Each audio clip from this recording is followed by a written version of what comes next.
we encourage everyone to vote and to participate in our election process. The more the merrier. But one person should be able to vote 3 or 4 times in an election, you know. We want them to vote, but we don't want them to vote one time. We don't want them voting for you and me and Aunt Sally and Harry that died 5 years ago.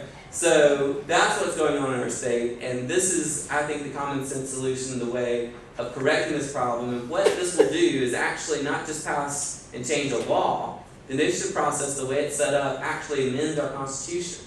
That's why it requires such a heavy burden on those who are seeking to change the law to do all these hoops and hurdles.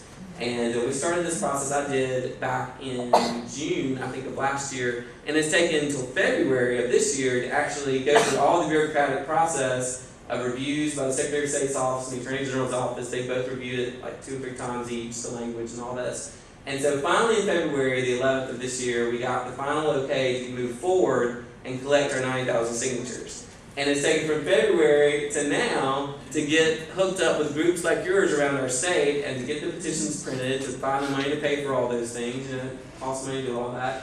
And happily, the state Republican Party, and I know this is a nonpartisan event, this is a nonpartisan issue.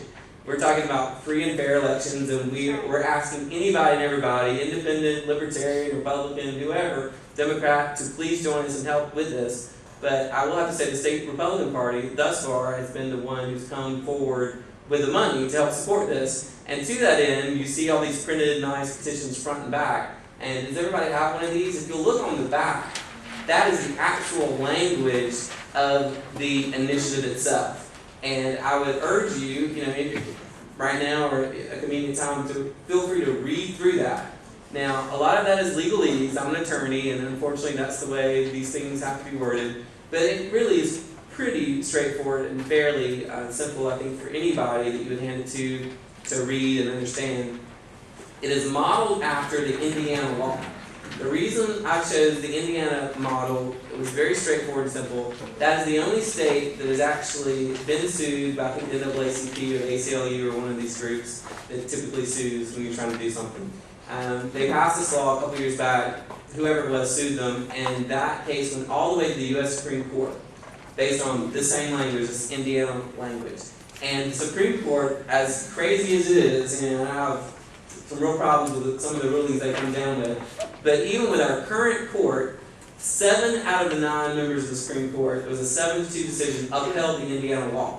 In fact, the most liberal member, arguably, of the Supreme Court, John Paul Stevens, who's also the oldest member at 87, authored the opinion that upheld the Indiana law, saying that states have an interest in protecting the integrity of their elections through the integrity of the ballot process. And even though we may not like some of the ramifications of this, we understand that it is constitutional. So 7 out of the 9 members, which is a strong, strong majority on our U.S. Supreme Court, it rarely ever happens, said the Indiana law was legal, was constitutional, didn't violate anybody's rights. So I was thinking, why try to reinvent the wheel? We've already got a law that is working.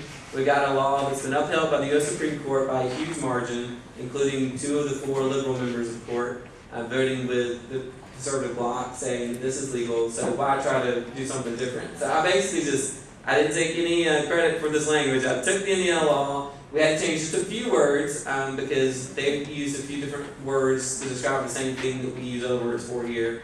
I think we use affidavit and they use some other word or something at one place. But it's identical language, in other words. We took 99% of the language there is the same language you'd find in the Indiana statute if you went to Indiana and look at the code there. And so we got the language, got it approved, and got our letter on February the 11th from the Secretary of State's office saying, go forth and collect your signatures. And we have a full year to do that. People ask me, how long was our deadline? How long do we have to collect our 90,000 signatures? Technically, the Constitution allows a year from the date that you're granted the authority to go forward and collect, which was February the 11th of this year. So I guess technically we have February the 10th of 2010 to get our 90,000 signatures. However, I will tell you, we are not trying to wait that long. We want to go ahead and preferably get this thing knocked out by the end of August. And the reason for that is a specific one. If you can get everything done and signed, sealed, and delivered, all your petitions verified and validated by the circuit clerk's offices, and back to the legislature by October the 1st of this year, it will go on the 2010 ballot. And then we would vote in 2010 on the issue, and then if it passes, which I feel very confident that it would, then we would have voter ID for the 2011 general election. And now some people have argued, well, we should wait a little bit longer and put it on the 2011 ballot to draw conservative voters to the polls to vote. I can see that argument, but I really feel it's more important to curb the fraud that would take place in 2011 if we already have it in place and people have to show their ID.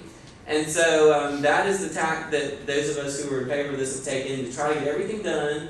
All the signatures are in the state collected by the end of August. That will give us a full month of September to get them validated and verified by the circuit clerk's offices and ultimately by the Secretary of State. He has the final sign-off to say that yes, you got the right numbers and yes, they came from the right places around the state, and so you've met your burden.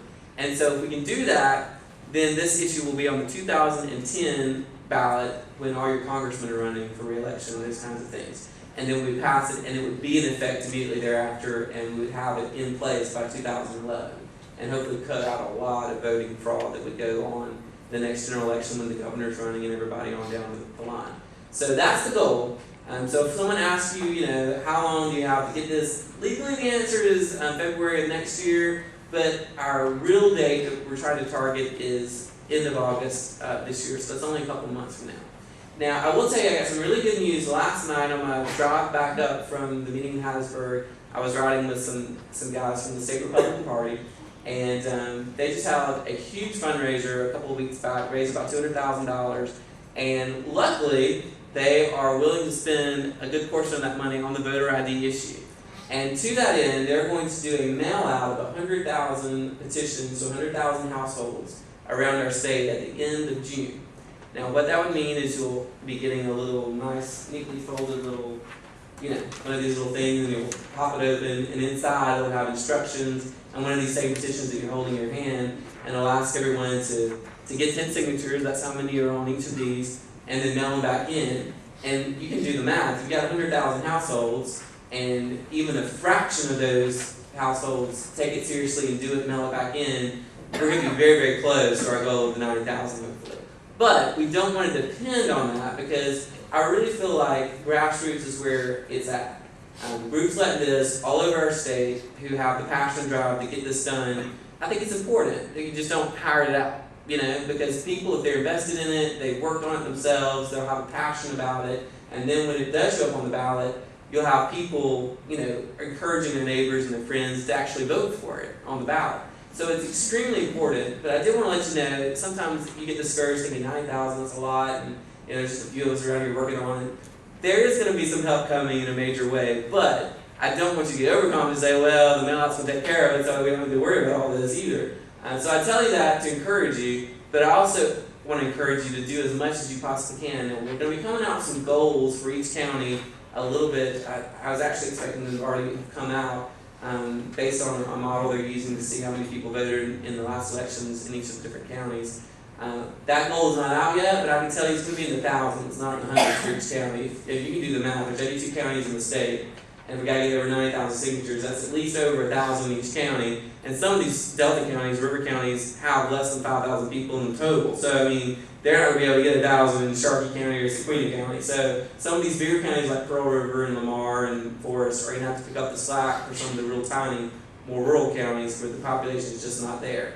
So, I would guess probably we need around 4,000 to 5,000 or so from Pearl River County. That's just Joey saying that. I haven't seen any numbers yet, but it's going to be, that would be go a long way towards helping us meet the goal in the 4th Congressional District.